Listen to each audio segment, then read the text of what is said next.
欢迎收看《寰宇全世界》，带您走进全世界。全球各地的观众朋友，大家好，大家平安，我是何荣。两岸大事国际焦点深度剖析，打开视野。透过 YouTube 收看朋友，请您帮我们按赞、订阅、加分享，动动手开启小铃铛。也欢迎您告诉我们在哪个城市打卡收看。当然，欢迎大家多多的表达您的观点与看法，跟我们互动一下。好，来欢迎今天3位来宾。首先是淡江大学战略所助理教授马准威老师。主持人好，各位观众朋友，大家好。好，另外是美国共和党前亚太区主席方恩格 Ross。大家好。还有辅仁大学日文系特聘教授何思胜老师。主持人、各位观众，大家好。好，今天跟3位老师还有大家一起先来关心的，我们知道最近中日、中美还有美日这3边关系，这礼拜因为川普的2通电话，现在又出现了戏剧性的转折跟发展。那川普呢，他分别打电话给中国大陆国家主席习近平，还有日本的首相高市早苗，但顺序上呢却是先习后高，也就是先打给习近平，再打给高市早苗。当然，这个先后顺序也起人疑窦，引发讨论。高市早苗在月初他说了一句，这一番言论呢，就是日本可能会介入台湾有事这番言论，到现在这把火还没有完全的停息，也点燃了中日这个外交的火药库像中方就强烈反弹，包括现在也看到日本内部也在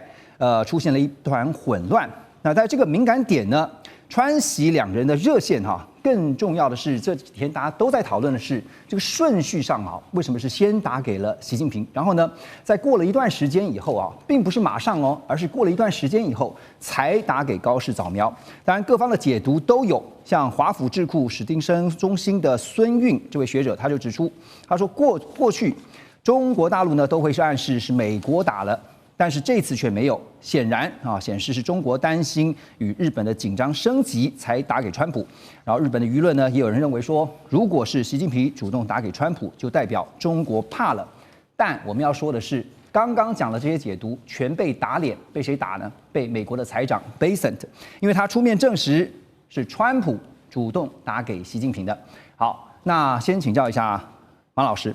外交上我们都知道，其实顺序很重要怎么看川习热线、川高热线这当中的猫腻？是，我想这个如果从谈判学的角度来看的话，就是先开价的一定是弱势因为你开价之后，你的价就容易被人家往下杀。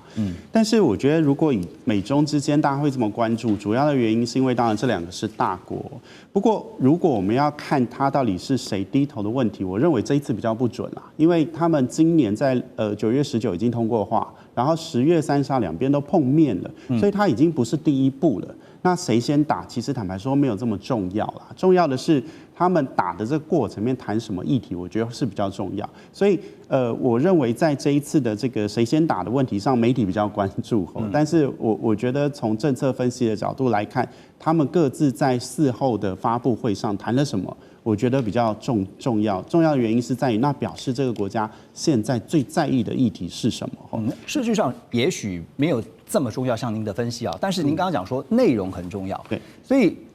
我们现在所听到媒体也报道出来的，可能都是看到是表面的内容有些还可能没有讲的。是，你觉得哪些没有讲的？我想这个在美中过去的谈判都一样，它的路径就是这样。他们谈完以后，绝对不会一起开记者会，绝对不会一起发布共同的这个公告，各自发表，但是会各自发表。然后每一次各自发表，你去比对，看起来2边谈的重点都不一样，基本上对不太起来。那这一次我觉得美方可能真的在乎的是乌俄战争的28点嘛，就是川普提的，然后他希望中方能够在乌俄战争停火上面能够做一些协助。那贸易战一下子要采购大豆，一下不采购，那我觉得这个可能双方还要对表一下，所以美方大概在乎的就是主要是这2点，然后也包含芬太尼等等但是我觉得这个急切感好像没有这么急切，因为刚才在30号谈完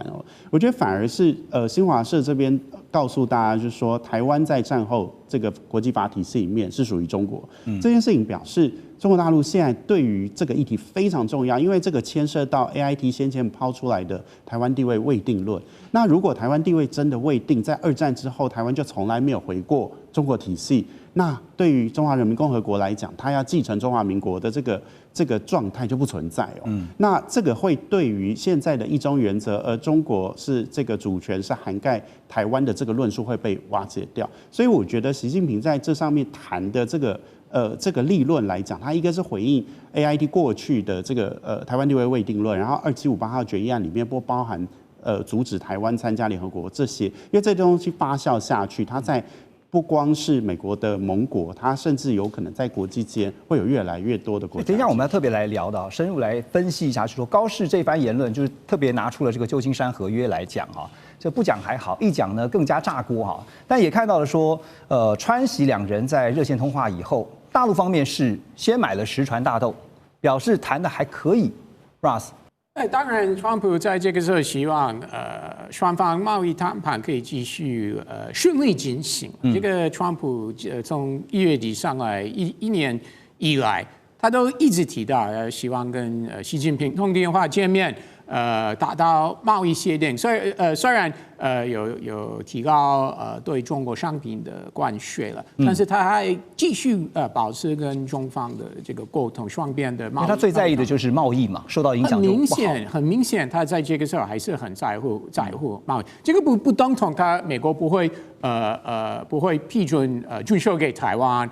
甚至赖总统以后。过境美国了，对，因为美国应该还是会答应这两件事情给台湾了。但是在整个环境之下，如果是我们看整个环境的话，那很明显，川普希望在这个时候，美国跟中国是可以继续谈贸易方面的细节，而且最后的结果是中国多买美国的东西。好，那你怎么看哈？因为我们之前有讲到说，美国在高市发表那番言论以后呢，其实呢有让子弹先飞一会儿嘛，先不做任何的动作啊。那顶多呢，最后是由这个国务院，就先前我们看到稍微表个态。可是这次呢，幕僚就建议，我想应该是川普跟幕僚啊一起决定，但川普最后是做决定的啊，他主动打给中国国家主席习近平嘛，对不对？那所以呢，刚刚先喊价的就是先矮了一截啦，不是吗？当然希望川普在这个时候真的是希望这个事情可以降温了。很明显啊，如果他希望可以升温的话，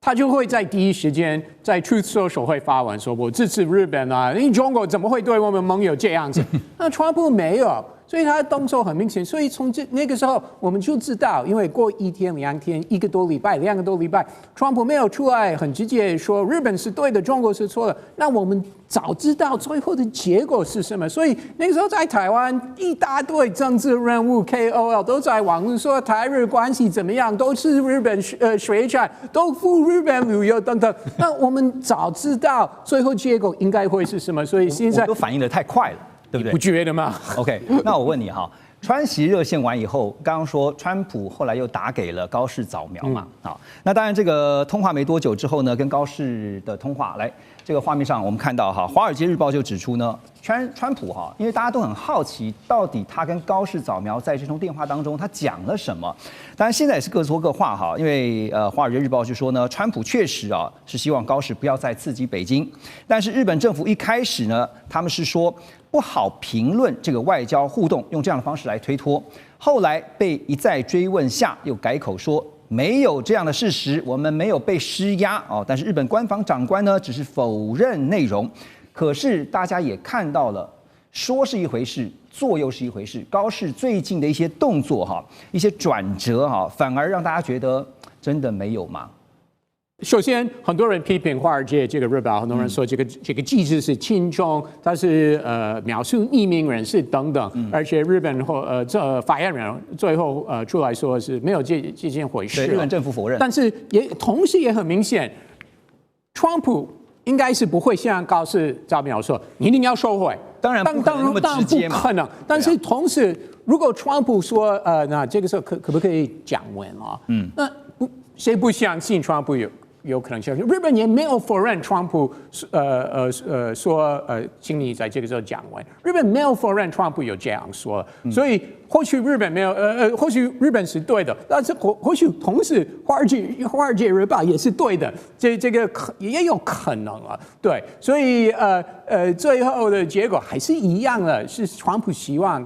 不管是中国那边、日本那边、台湾这边，对，大家都要降温嘛。OK， 何老师怎么看？当然，那个日本他这通电话哈，那个应该川普想要就是说去稳住日本啊，因为他这个就贝森特已经证实了嘛，是美国先川普主动的那个对那个是先发动这样的一个这个川习通话，而且就是我们那个从日本的新闻他也透露出一些猫腻。我们台湾这个一直就讲说这个是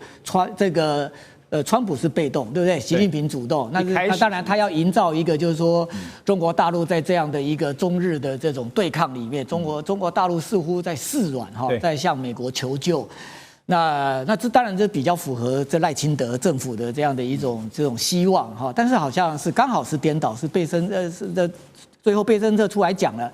那这赖政府这反正就把它当成没有这么一回事那不过这个我比较相信是贝森特讲的。那而且再加上日本的这媒体，他之前他也透露啊，他说这通电话事实上日本知道川普要打这个电话，他们自己已经先露了馅了嘛，就是说如果是习近平主动这个打电话给川普。你东京怎么会知道？对不对？现在的中日关系坏到这个样子，北京怎么会跟你讲说，那这个跟你们高市早苗讲啊，我要打电话给川普啊，你小心一点啊？那不会嘛？对。所以如果是东京知道美国跟中国之间会有这个首脑的这个通话，对不对？那一定是美国他发动的。而且我刚刚在想，贝森特的这番发言会不会后面已经有了一番讨论？就是你起码美方要先表示是谁主动打给谁的，当然，对吧？现在对美国来讲的话，我们在看到这个，就是说这共同社他也证实了，就是说他这通电话事实上。这个虽然木原忍最后讲说没有，这美国没有这个，就是说这个要日本克制这个，但是共同社是有信用的这个通讯社，而且共同社还有日本官方的色彩。虽然日本看起来没有官媒对，但是共同社就有一点像日本的新华社一样。那他自己就讲，他说这个现在川普基本上就告示这高市早苗，这中日他不希望中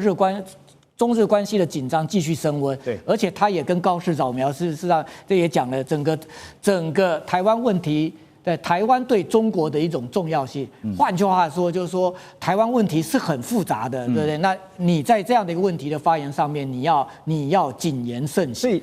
有一句话说剪不断理还乱所以刚刚你提到说台湾未定论的这件事情刚才马老师也特别提到了回到您这边刚刚提到的是说。这个时候呢，因为这两天看到高市在国会答询这个议员同时是当时问他那个问题的，结果呢，高市的发言确实看起来是比较软了一点也比较缓和一些，但是呢，他又抛出了一个说日本没有立场去评价台湾的地位是外界就解读说是想要替中日的关系紧张来降温，可是他引用的是旧金山合约，反而。这个更激怒了北京所以呢，北京就直接搬出你拿出旧金山合约，我拿波茨坦公告，那也有人说是波茨坦宣言来点名日本，说你日本必须反省，而且撤回你的错误言论。现在变成了一个法理攻防战。对。我想这个一直以来就是开罗宣言跟波茨坦公告这两件事情，其实解决了就是在战后之后的这个比如说台湾的归属，大概在这里面就解决掉。可是问题是旧金山宣言的这个第2条的 B 款。里面他只声明了日本放弃台澎这些地方的权利，他没有说要给谁。对那这个就很麻烦。其实这个应该是当时的一个 bug。那对于习来讲，最好的方式是日本在后面的某一个首相，不管是谁，他愿意说，因为他当时是当事方嘛，来说我当时虽然说放弃，我没有讲说要给谁，但是我的意思真的就是给了中华民国，也就是当时的中国，那这个法体系就健全了。可是高市没有选择这样讲，他选择重申了一次波茨坦公告，当时日本确实放弃，然后这就是战败了，对，战败。那这是从此以后不关我的事，那你们谁拿去我都不在乎。可是这件事情没有办法根本解决在川习通话里面习近平的关注，也就是。对习来讲，或者中国来讲，最担心的事情是台湾在2战之后没有回归过中国，那台湾就不会是中国的一部分。所以我觉得高市的这个提法看起来好像在降温，可是实际上他没有打到中方现在他的 concern。对，所以从国际法上来看何老师您的看法又是如何？因为现在大家在讨论说，那有没有办法用国际法来解决目前中日双方所产生这个？你的旧金山合约对抗我的这个波茨坦的公告，还有就是我要问的是，台湾在这时候该做跟不该做的是什么？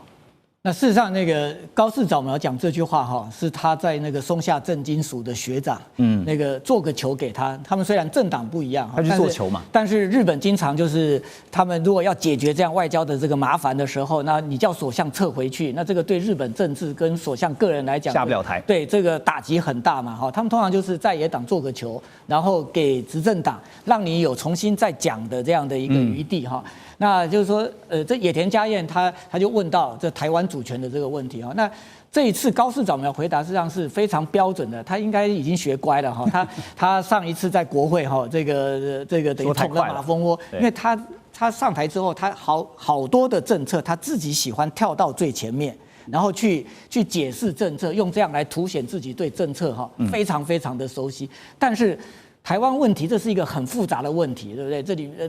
那所以他这次很乖，他就是按照日本这个在这个台湾的主权的问题的一种这个就是来自内阁的，应该是内阁的一种统一的这种见解啦，就是战后的台湾澎湖是日本所放弃的领土，其主权归属。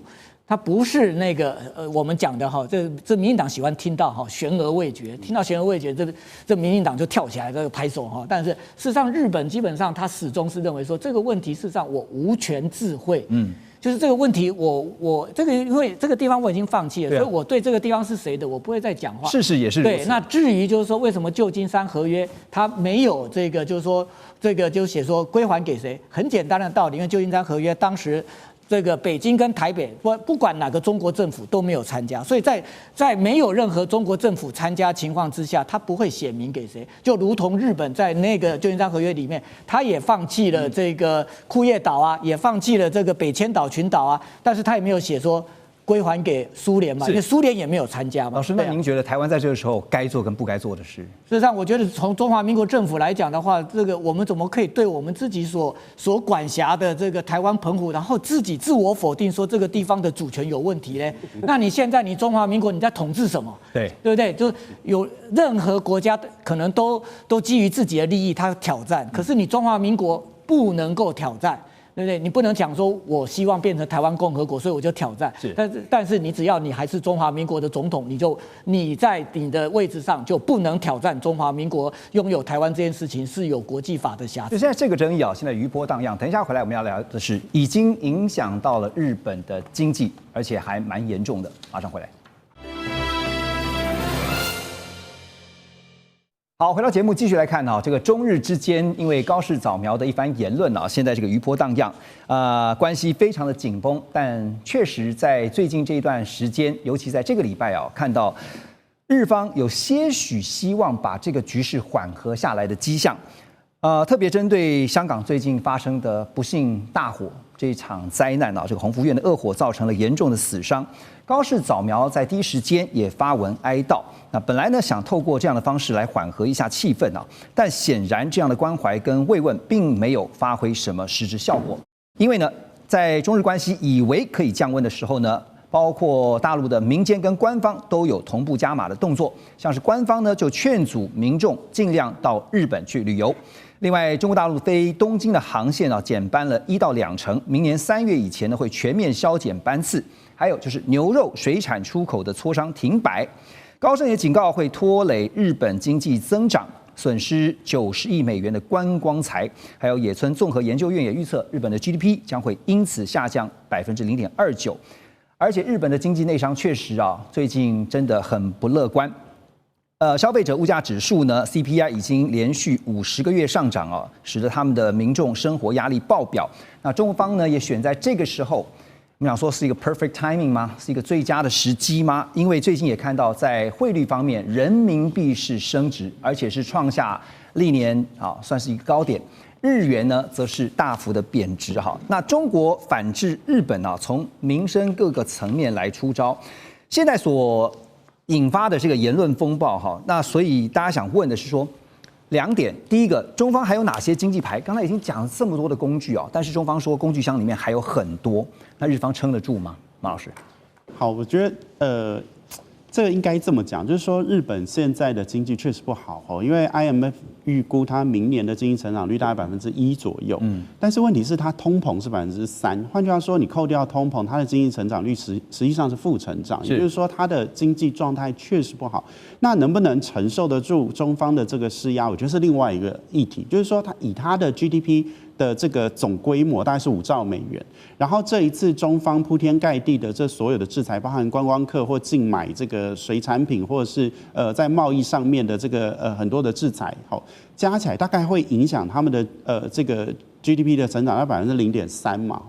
那这个当然是会痛，但是它本质上我认为就是如果就是双方就决定硬干上了，那其实坦白说，日本也就忍一忍，还是会过去。主要的原因在于高市在这一波的这个冲突之后，它的民调高达72%，这是读卖新闻做出来的吼。那之前这个京都这边的媒体也做出了一个民调，是在这件事件之后，高市的这个支持率增加5.5%。那也就是说，你从民调上看起来，高市现在这个强硬态度，并没有受到日本民众大多数的唾弃。老师，我想问哈。民调高，这民调我们都知道，其实民意如流水嘛，就是现在很高，但是呢，可能到时候下来了怎么办？现在的高民调算可以说是高市早苗的底气吗？我觉得其实不能算他底气，因为他在自民党其实本来就是不是多数的状态下，高市上来执政。那对高市来讲，他才上任不到1个月，最重要的事情是把自己的这个声望或支持度拉起来，所以他最在乎应该是内政啊。那所以这一次的这个中日之间的冲突，无意间让他发现他的内政是往上走。所以我觉得他要妥协的可能性暂时不是这么高，因为他看起来就是需要这个民意的支持，然后加上整个日本社会，因为日本在战后已经做一个不正常国家做了80年，就他背一个原罪，对日本的民众来讲，一个世代过去，他觉得我们还要背多久？他们难道自己的自卫权都不能自己使用吗？我觉得那是一种往右派的心情。所以整个日本的社会的确是在往右走的，这个现象看得到，然后刚好搭上这次高市的这个谈话，所以我觉得它某种程度反映出，不见得是完全是抗中，可是它可能反映出日本人民想要成为正常国家的一种愿望。但现在中方牌还没出完，他还没有出到黑桃 A 我说他的牌还有很多，你觉得他还有哪些经济牌可以打？其实因为日本对中国大陆的市场依赖非常的高，它的这个出口20%是销往中国大陆，也就是说。中国大陆假设用关税或者是非关税障碍，让你这20%往下掉，你的 GDP 增长会非常痛，会比它现在这些手段都还来得大。那再来就是大家有讨论到稀土啊，稀土等于是所有高科技需要的原料。那我觉得这个因为中国大陆是最大的生产者，其实它有权把这个东西 close 掉。那我觉得这个也会对日本经济造成很大的负担。那我觉得这2张恐怕是未来日本中国大陆不排除会使用的牌。对，因为中国大陆其实不只是最大的工厂，也是最大的市场之一哈。所以我们接下来就从市场面来看啊，分析人士就指出呢，像日本的汽车啦、家电、体育用品啊这些产业都高度的依赖中国大陆的市场。像一个品牌，这个也是台湾民众熟悉的，叫无印良品，就是 MUJI 哈。它的母公司良品计划，今年到8月为止啊，在中国大陆的营收就高达了1398亿日元，比前年还要成长大约2%，占东亚事业的60%以上啊，也是公司整体营收的2%左右。那当然我们知道日本品牌过去是靠形象吃饭，就是大家会觉得 Made in Japan 嘛，就是日本制造的哈，所以就是靠品牌。可是现在很多都是 Made in China 了哈，那所以呢，现在反而形象就是你是日系品牌呢，你反而变成了负资产。还有一点呢更可怕，就是呢中国大陆的本土也有跟无印良品类似的品牌，还有自创品牌，叫做什么呢？叫做名创优品。所以呢，万一现在是在假设，万一中国大陆的消费者开始抵制，我不买日本的 MUJI， 我买中国大陆的名创优品哈，就会让日系品牌在中国大陆的市场大大受到生存危机的威胁。所以何老师，现在你看到一方面这个日系品牌也感觉到有非常强烈的危机感啊，当然这个企业当然想影响政府不一定那么容易，怎么办？当然，日本的这个企业哈，在中国大陆的布局非常的深了哈。这个也没有这个，就是因为就是说中美的这样的一个这个科技战，然后就让这个中国跟日本的经济关系脱钩。事实上，在过去这个从川普第1任期经历拜登到现在。日本现在留在中国大陆的这些商社为什么不走啊？就是他们是照顾到这个中国大陆内需的。换句话说，就是说他们这些商社基本上是不能离开他的消费者。那中国它现在就是说，它没有像上一次那个钓鱼台国有化哈，钓鱼台国有化的时候，他们有弄那个反日的这个风潮，对不对？在街上看到那个本田汽车，看到丰田汽车，他会打砸，对不对？对啊，然后有那个这个日本料理店啊，就关门不敢做生意。他们当然现在中国大陆这或许他们对于所谓的这种民族主义，他们的一种使用会比较小心哈，因为这个是一刀两刃，就有时候这个你弄得不好的话，因为现在大陆这个他年轻人的就业状况事实上也不是很好，他们很怕就万一这个东西操作过头哈，这有时候会造成这个自己的这样的一种内部的一个不稳。但是中国大陆事实上他这次这蛮聪明的哈，这第一个就是他这个把观光客这个停掉，但他不可能全停啊。我们如果说是上一次的一个数字的话，就是钓鱼台国有化哈，大概受影响25%了。但这个25%也会产生像刚刚这个马老师他所讲的那样，大概差不多0.3%。这野村证券这个他几次所公布的 GDP 的影响的数字，那有观众讲说这0.3%它很小嘛，对不对？不要赚那个钱就好啦，对不对？那个现在日本观光过剩。看人家这个挑水哈都不会累啊，就是说日本基本上它的一个经济成长是微成长，它通常就是说1%几的这样的一种成长，那你再扣掉0.3%，它所占的那个 share 是很大的一块哈。就像刚刚讲说，GDP 马上变负。对啊，那所以就是说这个当然会对这个日本的内需造成一个冲击。那日本的经济，事实上日本的经济跟我们台湾不一样，我们台湾是靠外贸，那日本基本上推升经济成长是靠内需，它内需大概占它整个经济大概60%哈，所以内需这一块，当然中国大陆哈，它用这样的一个策略是有效。那另外就是说，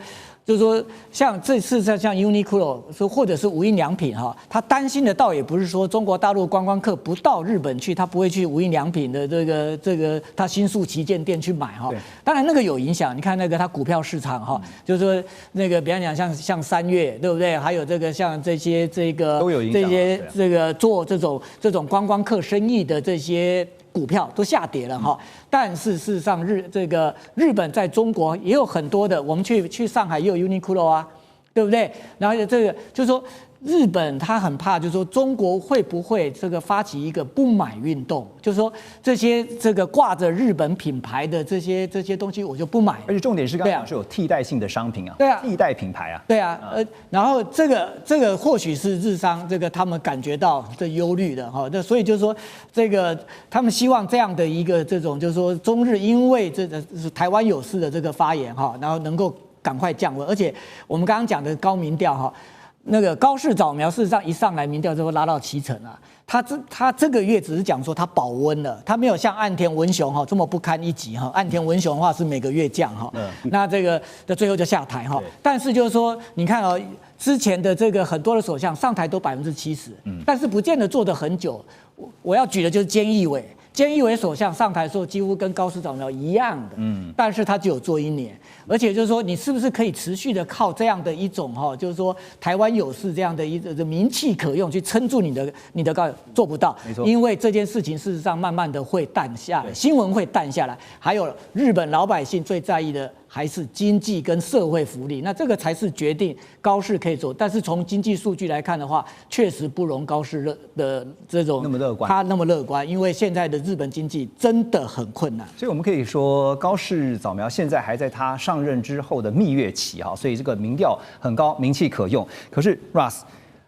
专家也分析啊，中国大陆现在对外已经进入到了精准经济制裁的这种格局跟成熟的模式啊，不再是说全面封锁，而是精准打击对方的关键弱点，就像是美中在互相竞争，这个互相精准掐住对方什么大豆啦、稀土啦啊，所以呢，美国呢被掐住，那使得川普呢也不得不考虑让步啊。那现在呢，在日本这边呢，执政联盟内部也传出内讧的这个消息，说维新会要扬言出走。那高市的政治地位正在受到挑战，而且在这个时候呢，看到了前首相石破茂他说，日本经济高度依赖中国大陆的食品、稀土还有医药品，他也抨击这个高市处理外交问题啊，不能够只是过一时的嘴瘾。白话文就是说，不能只打嘴炮了啊！这个你解决不了问题啊，那接下来还是必须回到问题去现实的解决。所以我要问的是说，所以日本也知道，也许大豆、也许稀土不是他们的软肋，可是它的软肋，刚刚我们也提到了，民生消费用品、电子用品，还有什么呢？各式各样的日本产品都依赖中国大陆市场，不管是在日本制造，出口到中国，或者在中国大陆经营工厂，或像无印良品在中国大陆经营连锁店的，不管是哪一个行业啊，那这个经济来往是非常密切，所以高市早表7月7号在国会发表言论的时候。那我们早知道，企业大佬会非常非常不满意，因为他们知道后果是什么。因为刚刚何老师有提到，就是那次钓鱼台国有化的后果，对，所以企业界都是非常非常怕，不管是观光业或其他的业者都是非常怕同样的事件会再次发生。而且我刚才想到一个流行文化。当然，而且这几天已经有很多例子，就是艺人的在大陆的活动，日本艺人的活动被取消，甚至好像有一个还在演讲的时候，对，突然被中断了，对，就是还没被就是说还没结束的时候，先表态了，对，突然被中断了，所以当然日本业者是非常担心会有经济的后果，所以那个时候一大堆人在网络说，我们不需要中国市场啊，我们可以欢迎台湾人取代啊，都是废话，大家都知道了。不光是那个量体，你就可以想象这个冲击有多大。所以最后简单请教一下何老师，你觉得高市会因为这样的庞大的压力，在最后，因为现在看起来有点缓下来了啊，他是要用这种 soft landing。对，软着陆来处理后续的争议嘛？事实上，这高市在这个他的我刚刚讲的那个党首会谈之后哈，就野田佳彦真的很照顾这个小学妹哈，他就讲说哈，他虽然没有撤回哈，可是他刚刚这样讲哈，实质上已经撤回了。他希望用这样子，就是说给北京抛讯号，这毕竟立宪民主党跟北京的关系还是比高市早苗要好很多哈。那但是就是说，现在这高市事实上，我觉得就是说，它短时间哈，如果它的经济数据哈这个不回正的话，事实上就是说它的这种今年第3季日本的经济数字还是往下走的哈，但这个可以，那它压力就来了。这个账当然算在石破茂，就很像这美国的这个川普怪拜登，这个他们还可以怪前任，对不对？就是说那个前面的Sleepy Joe这造成的嘛。可是如果是第4季到明年第1季还是继续往下的话，你还可以怪石破吗？对不对？这个就是你自己造成的。然后有现在日本的这种就业也恶化了，就是说他们刚刚才公布的10月已经是高市早苗，它已经上来了，对不对？他的这个就是说求人倍率就是说一个日本人要找工作有几个工作在等哈，他这求人倍率这个也变成负的了。所以这表示就是说整个日本的一个这个内需的这样的一个这个市场已经在出现了这种水温的这种变化。所以高市他也很聪明啊，他希望借由香港的这样的一个这个就是说大火哈来放下神体，但是目前好像中国并不太领情哈。不过他已经比那个我们的赖总统要聪明哈。这赖总统好像没有对香港讲任何话。有贴文哦，有贴文，对。但是还有副总统也有连五角蟹国安会秘书长也有贴英文。不管是不是从政治上面的一些这个考量，香港的大火确实让人觉得非常的遗憾哈。那刚刚这个何老师综合大家所说的分析呢，其实现在就看高市早苗什么时候会到他的压力临界点。马上回来。